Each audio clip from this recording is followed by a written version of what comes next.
তো বন্ধুরা, তোমরা কেমন আছো? তো আজকে মকর সংক্রান্তি উপলক্ষে তোমাদের জানাই শুভেচ্ছা ও অভিনন্দন।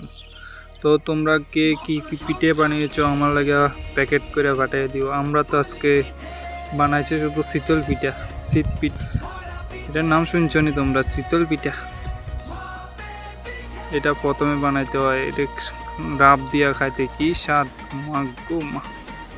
তো তোমরা কি কি পিঠা বানাইছো কমেন্ট করো, জলদি জলদি কমেন্ট করো। আমরা তো আজকে বড়া পিঠা, তারপরে ভাপের পিঠা, তারপরে যা ওই যে এটা কি কয় গোল গোল করে যে আরে নামটা তো ভুলে গেছি, মিষ্টান্ন বানাইবো। এটা লম্পা লম্পা করে সুই না কিতা জানে কয়, ওইটাই দিয়া মিষ্টান্ন বানাবো, পায়েস রেডি করবো। তো তোমরা দেখতে থাকো, নেক্সট ভিডিওতে দেখাইবো।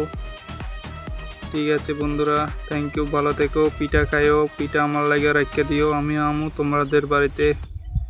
ঠিক আছে, কমেন্ট করো।